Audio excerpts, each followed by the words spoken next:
నెల్లూరు జిల్లా జేచర్ల మండలం ఓబులాయపల్లి గ్రామంలో ఓ వైసీపీ కార్యకర్త రెచ్చిపోయాడు. రాజీవ్ రెడ్డి అనే వైసీపీ సైకో సీఎం చంద్రబాబును తీవ్రంగా దుర్భాషలాడాడు. కమ్మ సామాజిక వర్గంపై అనుచిత వ్యాఖ్యలు చేశాడు. ఏం చేస్తారో చేసుకోండి అంటూ మాట్లాడాడు. ప్రస్తుతం ఈ వీడియో సోషల్ మీడియాలో వైరల్ గా మారింది. నలబోతు శివకృష్ణ అనే వ్యక్తి ఫిర్యాదుతో రాజీవ్ రెడ్డిపై పోలీసులు కేసు నమోదు చేశారు. చేసుకుంటున్నారు కదా, కమ్మ సామాజిక వర్గం కావచ్చు అండ్ తెలుగు వాళ్ళు కావచ్చు. వీడి ఓపెన్గా వచ్చి ఒక మాట చెప్పమను.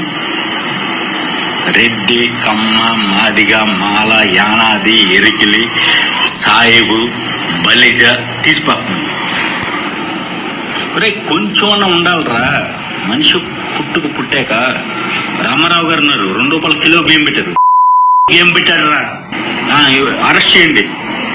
నేను చెప్తున్నా, రాజీవ్ రెడ్డి, పాతపాడు విలేజ్, చేజాల మండలం, నెల్లూరు జిల్లా. నా స్టేటస్ లో ఉన్న ఏ ఓడికైనా సరే పౌరుషం ఏదన్నా ఉండుంటే, నీతి నిజత ఉండుంటే నా మీద కేసు పెట్టమని చెప్పండి రా. రెడ్డి పుట్టి నేను చెప్తున్నా, రే ఒక ముఖ్యమంత్రిని ఎదుర్కొనడానికి ప్రజలకు సేవ చేయడానికి, మోసం చేయడానికి కాదు. చెల్లర బతుకున్న ముఖ్యమంత్రి అంట, కుల అధ్యక్షుడు, కమ్మ సంఘానికి అధ్యక్షుడు. నేను చెప్తున్నా, ముఖ్యమంత్రి చంద్రబాబు నాయుడు, మా ముఖ్యమంత్రి